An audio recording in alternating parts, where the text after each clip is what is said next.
Have you ever wanted to create the most sick ambient pads ever? Well, now you can.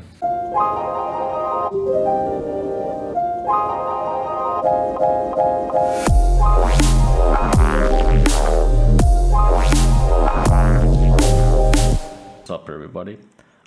Today we're gonna be looking at a quite simple way to create super interesting ambient pads. For this, I'm gonna be using only Ableton stock effects. So let's get started. So first off, I'll be creating a group here, and inside I'll just make a few audio tracks, and I'll load up like just some random samples. Let's see. Yeah, that's cool. Let's put that one in here, and let's take something from Glitch with Friends 2. Noise. Sounds good.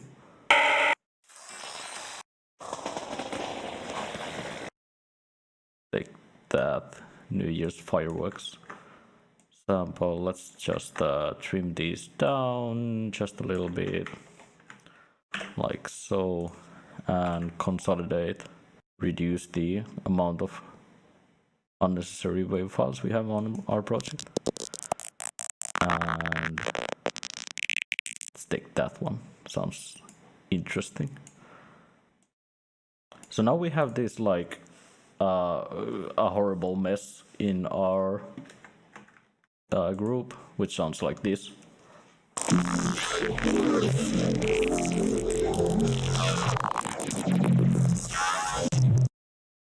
And now we're gonna turn it into something that, well, is a little bit less of that. So we're gonna find our resonator and just put it on the group, and let's see. Let's turn up the dry wet to 100% wet.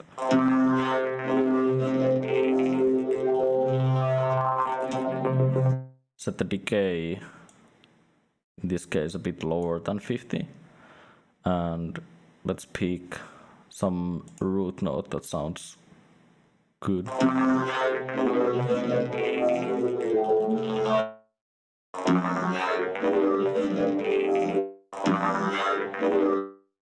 Let's go with G, and then just pitch these up to match some whatever chord you want to make. There's a lot of room for experimentation here, so let's go with like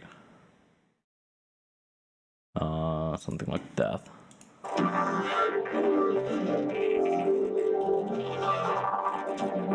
So you can already kind of see where we're heading with this one. And next up, I want to get rid of like a lot of the more notable characteristics of the samples. So let's put on a reverb before the resonator.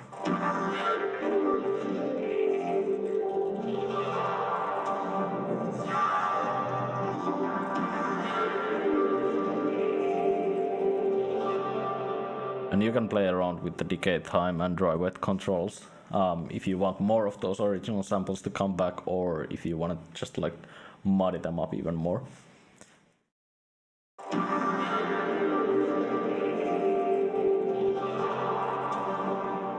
So now we have our bass tone, and what I'm gonna do next is automate the root note here, and for that I'm gonna increase the width of this channel. You can do so by pressing down Alt and then using the scroll wheel on your mouse, and that will make the track taller on the arrangement view. So let's start with G, and then let's maybe move up to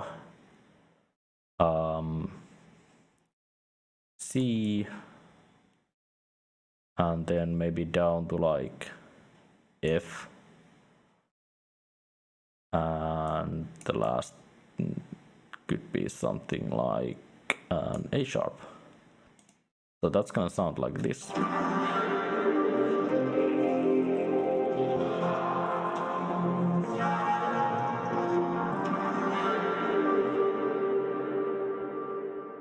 So that creates a pretty interesting sounding kind of chord progression in a way, but also it doesn't really have a super defined like harmonic structure or anything, so you can kind of layer almost anything on top of this.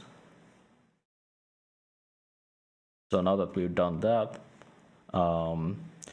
we can play around with these samples. If you like increase the volume of some samples,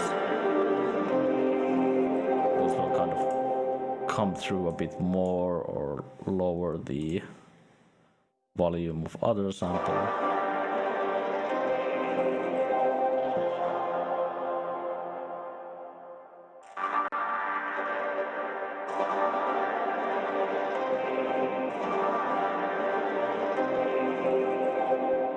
And you can mangle these individual samples however you want. So doing something like stretching them will create other like interesting textures.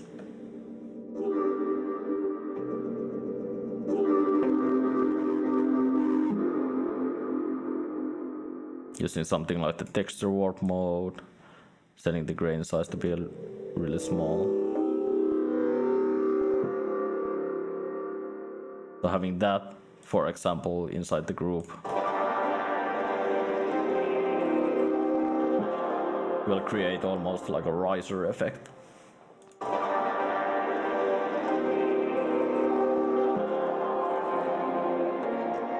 On top of everything else.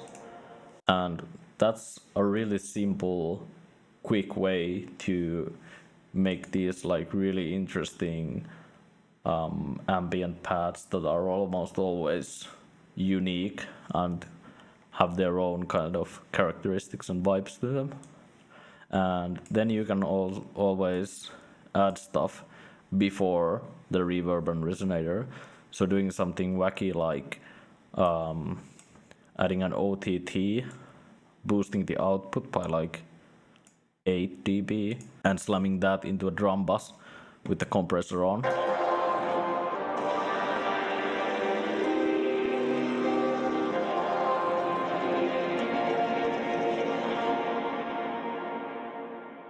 Will kind of give you a bit more of that like messy vibe.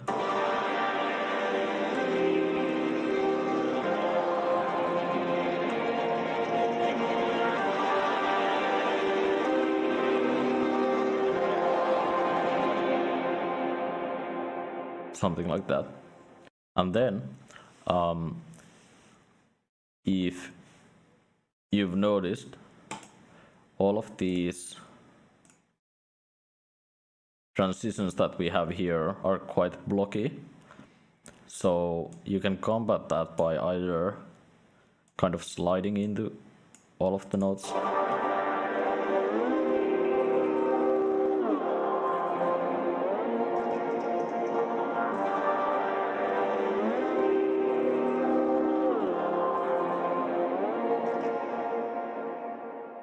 or you can turn this resonator into a group with multiple instances of that resonator. So if we now delete all the automation from these resonators and then just set them to individual chords. So let's say that's a G, that's a C, that is an F, and that is an A sharp. So now we can kind of, let's turn this into like a G minor, then go into a C,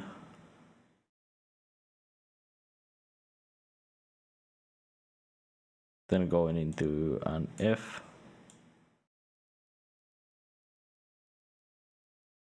do something like that, and then an A sharp.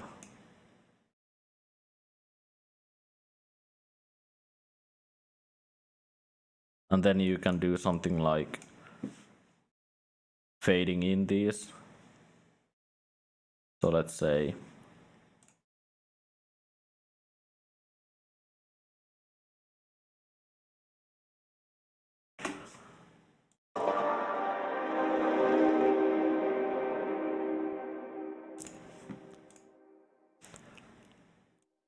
I want to crossfade these like so.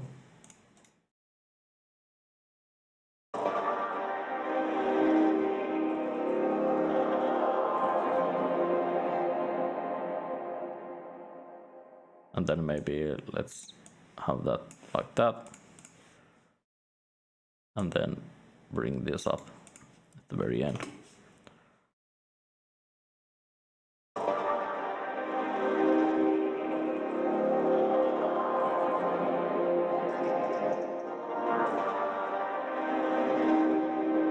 So now you get these like kind of swells between different resonators, and you can play around with them. And I think there are other ways to do the crossfades in the audio effect track, but I can't remember how to do that.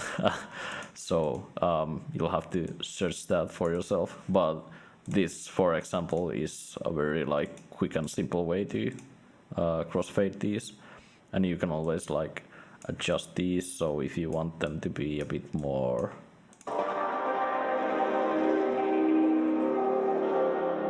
kind of messy, where there's like the middle phase of kind of having two resonators at the same time, you can kind of get that by adjusting these.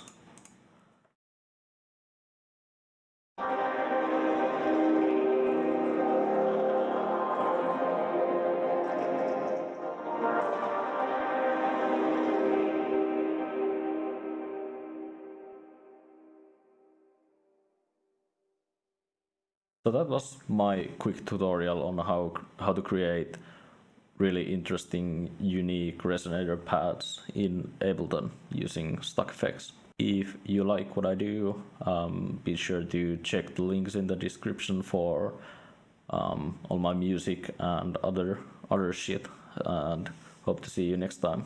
Bye.